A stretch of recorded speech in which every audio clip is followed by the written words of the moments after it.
Hello, this is Ms. Shaista Khanum from Vidyavardhini's College of Engineering and Technology. Today we are going to discuss differential amplifier in this video. So first we are going to discuss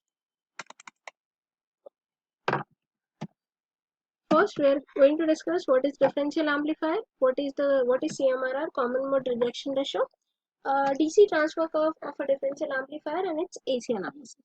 What is differential amplifier? Differential amplifier, as its name indicates, it amplifies the difference of the input signal.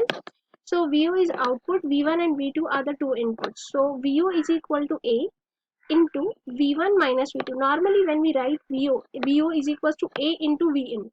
So what is Vin? Now Vin is nothing but V1 minus V2. So it is nothing but a difference signal. Accordingly, we have given the name to A also, that instead of writing A, here AV normally we write as a voltage gain, but here we are writing AD, that is nothing but a differential gain. So uh, this is nothing but what a differential gain. So differential gain AD and differential VD is called as differential voltage, which is V1 minus V2. So it amplifies the difference of the input signal. Now we have seen many amplifiers till now, but what is the specialty of this differential amplifier? Why we are taking two inputs? The main benefit of using this two input by taking the differential signal, what is happening? It is rejecting the common signal. See, along with, if suppose instead of sending here V1, I'm sending some plus Vn, and here also I'm sending a same signal Vn. Now what will happen? V1 plus Vn and V2 plus Vn. So here instead of writing only V1, here I'll write V1 plus Vn and V2 as V2 plus Vn. So what will happen? This Vn and Vn is going to cancel. So what this indicate? What is Vn? Vn is nothing but a suppose noise signal. So if the noise signal is affecting V1, it will also affect V2 also. So as the same noise signal is affecting both the signals, what will happen? This is going to cancel each other. So that is what a main benefit of differential amplifier, that it rejects the common signal. Common signal is a noise signal. So by taking in this way, the main benefit over here, that in normal amplifier, if the noise is also coming, the amplifier is not able to differentiate and will consider it as an input signal, and it is going to amplify. So sometimes at the output, your noise signal is overriding your main signal. So the main benefit of the differential amplifier is this. Now next is how it looks. So this is nothing but what differential amplifier can be formed with MOSFET, BJT and JFET. So MOSFET is highly used, like it is used in like VLSI technology also. So we are preferring MOSFET only. And so here you can see we are combining two amplifiers together. So this is one and this is two, both are identical.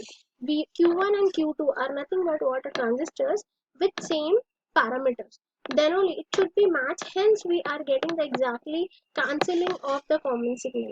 So both the stages should be exactly matching, and this is nothing but what a biasing for both the transistors. It is working as an amplifier, so it should be biased in a saturation region. So in order to bias it in a saturation region, we know that its VDS voltage should be greater than VDS SAT. And what is VDS SAT? VDS SAT is nothing but VGS minus VT.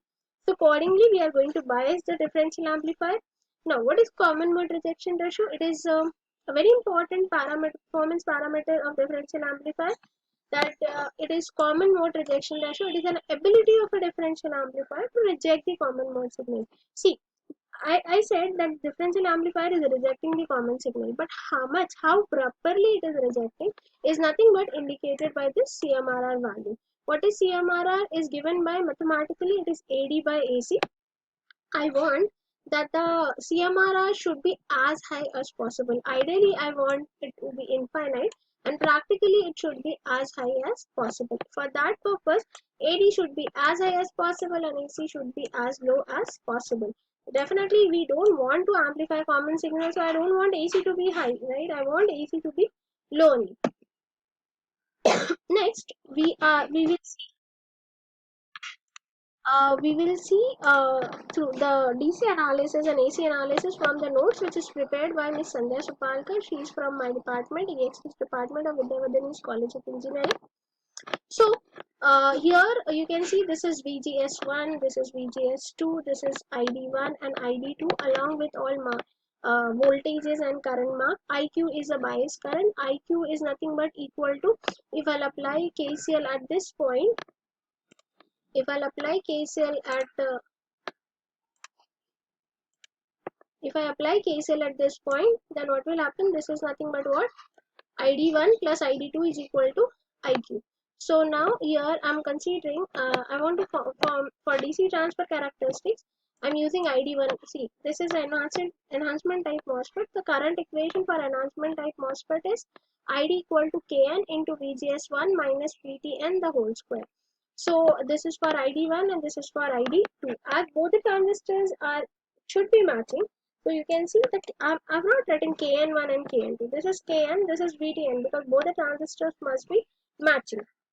Then I'll take a root of it and then I'm taking the difference. So this Vtn and Vtn is going to cancel in the difference. Here I'm getting VGS1 minus VGS2. Now what is VGS1? VGS1 is nothing but an input voltage at gate. At this gate, and VGS2 is an input voltage at this, so I'm taking a difference, so this is nothing but what? A differential voltage. So here this is nothing but replaced by VD.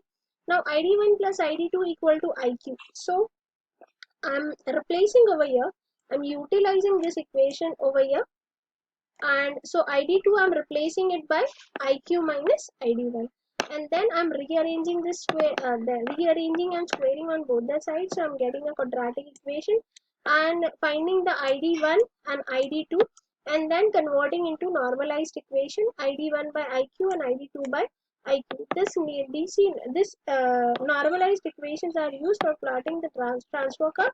So this axis is VD and this axis is ID current. Now you can see, sorry, you can see as at this voltage, when the VD is 0, that means both the voltages are cancelling each other. Here only the IQ current is flowing, that is the quiescent current is flowing, and as you are moving, VD is moving towards the positive side. Here the ID1 current is high, whereas the ID current is low, and this indicates that the transistor 1 is working, highly working, and whereas the second transistor is nearing to the off condition. Now coming to the small signal AC analysis.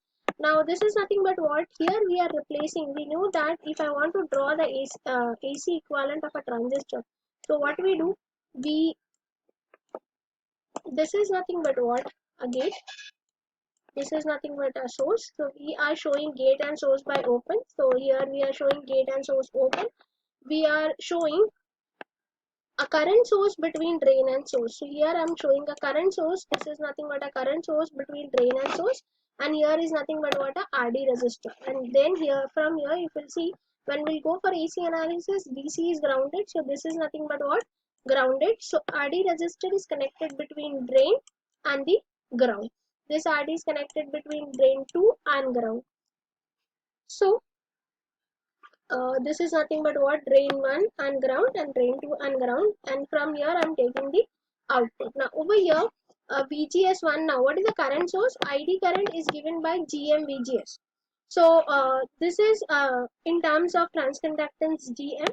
Now here what I am applying, if I apply KCL at node S, what will happen? This current plus this current is equal to the current flowing over here. So this current is nothing but GM VGS1 plus this current is GMVGS2 is equal to the voltage over the current over here is nothing but V by R. So that is Vs upon R0. Now what is VGS1? VGS1. It's nothing but what? VGS is nothing but a voltage between VG. This is nothing but what? VG minus Vs. So it is Vg minus Vs. What is Vg voltage? Vg is voltage between gate and ground. So it is V1, and Vs voltage is, we can give the name as same as, so it is nothing but V1 minus Vs, and VGS2 is nothing but what? V2 minus Vs. Now so this is nothing but I'm substituting, I'm taking GM common, and VGS1 plus VGS2, and then VGS1 and VGS2 is replaced by V1 minus Vs and V2 minus Vs. So we will get V1 plus V2 minus of 2 Vs is equals to Vs by R. So we got the expression for Vs. This is the expression for Vs. Now when I'm taking the one-sided output, this is nothing but what? This is nothing but what we consider when I'm taking dual output or single output. Dual output is nothing but, see, I've told you balance output and unbalanced output. So here I'm taking one-sided output is nothing but what? Unbalanced output. So VO at VD2. VO is nothing but what? When I'm taking a VO. What is VO? VO is the voltage across this RD. So what is the current flowing in RD? VO is equals to what? Minus. What is the current flowing? This is nothing but what? This current is flowing. This current is flowing. See, this is the current flowing in RD. So it is nothing but GM VGS. So VO is nothing but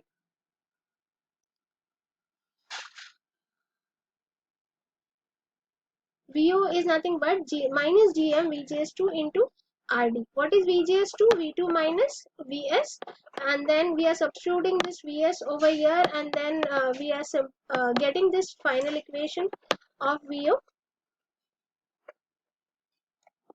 So the general equation of VO is given by VO is equals to AD into VD plus ACM into VCM. See, this part we have not shown earlier because this is very ideally this is very small part, right? So here if I consider the exact equation, and by comparing equation 3 and 4, we will get by after comparison we are getting AD as GM RD by 2. So this is nothing but expression for AD, and this is nothing but expression for AC. Now what is CMRR? It is nothing but what? AD by AC. So if you take the ratio of AD by AC, you will get the CMRR expression. If we are considering two-sided output, what is two-sided output? Two-sided output is nothing but what? A balance output. So when I'm taking a balance output, that means I'm taking VO is equals to what? VD2 minus VD1. So what is VD2? VD2 is nothing but what? A voltage across this point. This is VD2 and this is VD1. So VD2 is nothing but what? A current flowing in RD into RD resistor. So that is nothing but what? RD into GM VGS2, that is minus of GM VGS2 into RD, and VD1 VGS1 is nothing but what? A minus GM into VGS1 into RD. So minus GM2 into VGS2 into RD and GM1 VGS2 into RD. What is VD? VD is the differential voltage, which is nothing but VGS1 minus VGS2. So if you rearrange the equation by taking GMRD common, then here you can see you are getting, this is going to cancel, and hence you are getting AD is equals to what? GM into RD. So what this indicates? That the gain is totally depending upon RD and GM resistor. So GM is nothing but a transconductance and RD is a drain resistance. So in order to have CMRR, see, we know that the CMRR should be as high as possible. So CMRR equation we have seen, it is nothing but what? AD by AC. So in order to have high CMRR, we'll keep AD as high as possible and AC as low as possible. So in order to improve CMRR, the one option is nothing but what? To increase RD. But we know that the resistor, increasing the resistor value will again have a more voltage drop across it. So what we can do, we can have, instead of using this RD, normally we are replacing RD by the active sources. That means instead of using RD, we are using the active loads. That is nothing but we can replace RD by MOSFET. So that is the active load. So with the help of that, we can improve AD. Or another way to improve AD is to reduce AC. In order to have a reduction in AC, what we can do, we can use a current source, and because the current source is having the high resistance, with the help of that your AC current the common mode gain can be reduced. So this is a very brief introduction about differential amplifier. So for any doubt, please write in a comment. Thank you so much.